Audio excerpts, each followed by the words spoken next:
Today on the bench is Onkyo DX 1800, a compact disc player from 1980.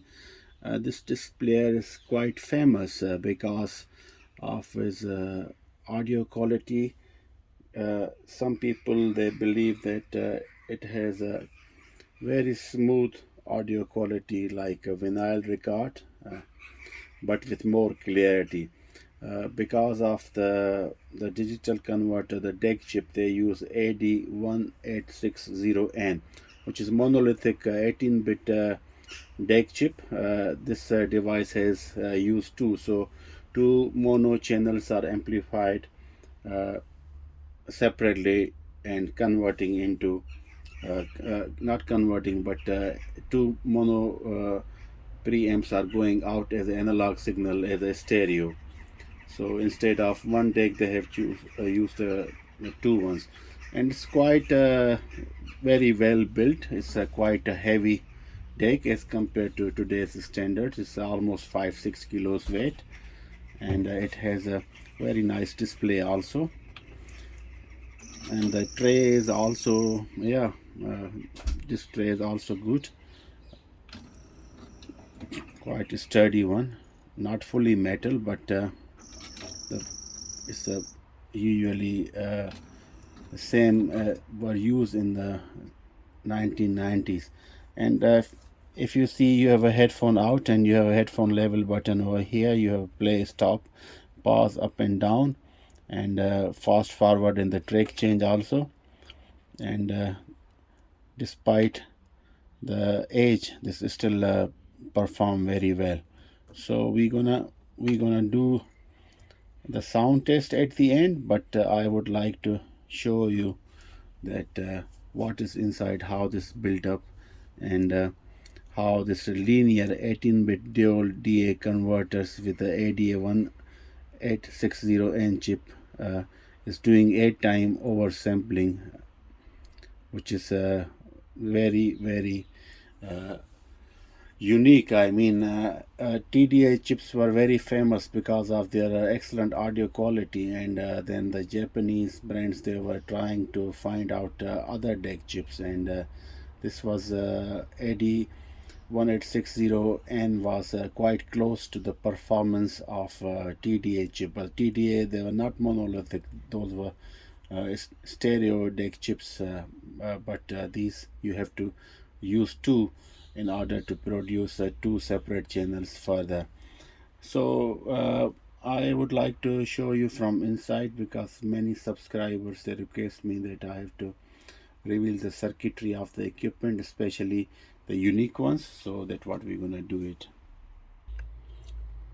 So I open the top cover to show you what is basically inside the circuitry.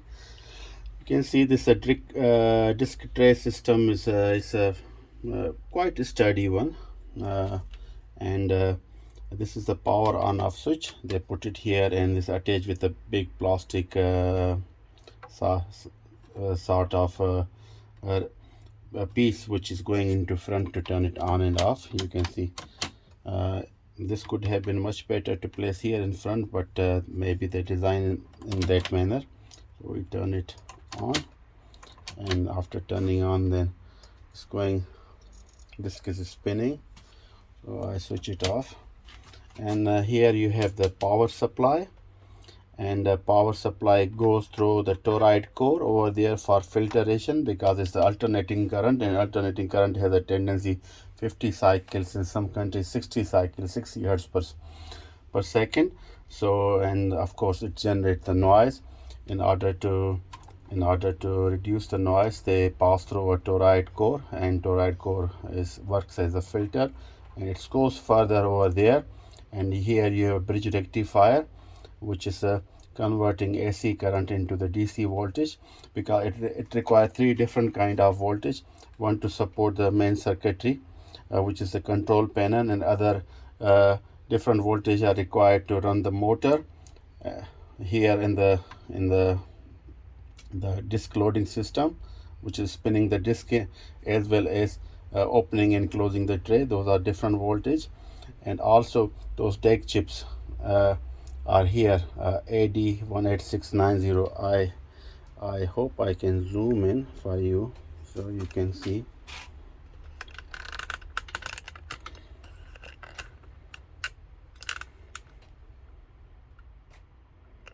Yeah, I think this is better.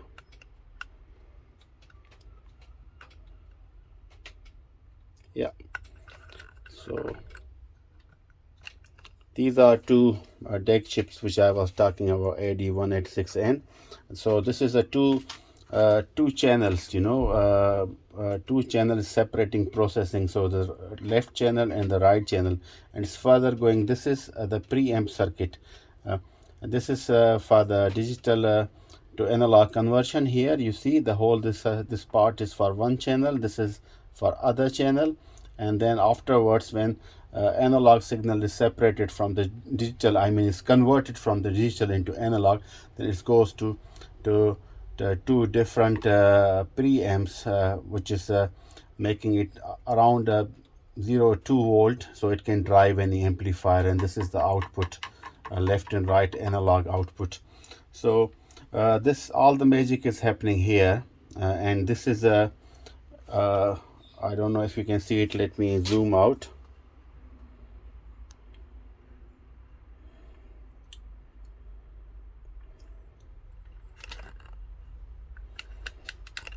And this part, this is a Sony control chip, because this is controlling the main panel.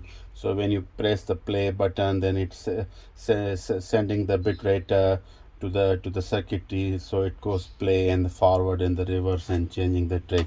So this is the control panel. uh, it's the heart of controlling the circuitry and the motor and all those things. So yeah, it's a quite interesting approach.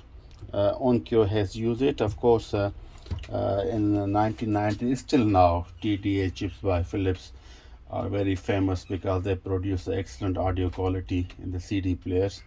And Sony, they had their own versions, and this was quite close. But this you have to use two two mono channels to amplify further, and first convert digital signal into audio, and with at the rate of 18-bit. So this we're gonna do the sound test, and I'm gonna at the end I'll also give my output, how I feel it as compared to the TDA DEC chips. But then you can also see my other videos where I have recorded a lot of Philips CD players with the TDA chips, and you can compare the audio quality. It's all about the crispness and the warmth in the audio quality, and the frequencies like lower, mid range, and the higher frequencies should be separately heard, not overlapping on each other. That's the whole idea of audio sound analysis, basically. So let me close that one, and then I connect with the amplifier, and then we try to hear what sort of sound this Onkyo DX1800 produce, if it reaches close to the claims by many people who own this CD player from 1990. I still insist, if the disc tray are breaking up. I was reading reviews on the internet. Still, they don't want it to throw it out, and they were looking for the old ones to buy, or even changing the disc tray, but keeping those circuitry. So yeah, some people in the audio world, they get addicted to uh, some sort of sound quality, we must say, or sort of output level, which they find it very close to their heart and soul, and they don't want it to get rid of, and they want it to keep the same or even better. So okay, let me close it, and we do the sound test. Okay, so I connect with the amplifier, the Graining Fine Arts amplifier. uh, Before we do the sound test, I wanted to show you that opening this Onkyo CD player is easy. It has two screws on the side, Phillips screw, so four screws and one here on the back. But I also advise you, if you don't have any background in electronics, and then you please don't open it, because it has a risk opening any electronic equipment, like the caution here that you can got electrocuted. So if you are not from the field, please don't do it. Just watching the YouTube and opening the equipment is not good. If you still wanted to open it, at least connect from the power outlet, but still capacitors might have been charged. In the CD player, their capacity is not that big, but for the amplifiers it can give you a very good shock. So please don't do it if you are not sure. But some people wanted to see the circuitry and the disc tray system, and they are asking me, so for them I'm just opening and showing the circuitry. So this is a disclaimer from my side. And this is the connection layout. You see, this is from the CD player output, analog output goes to CD input in the amplifier, and then you have a speaker system. You connect the speaker A or B, so I connect with the B. So let's do the sound test.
Well, to my opinion, it has excellent sound quality. This CD player, it's quite close to the TDA deck chip CD players.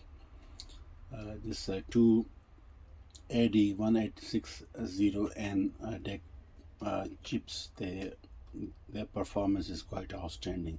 You see the high frequencies, the mid and the lows, they were quite vibrant. So yeah, that's my opinion about it. But yeah, it would be better that I could compare a CD player with a TDA deck chip with this parallel. Then we can hear more then and there, and it will be easy to compare. Thank you for watching.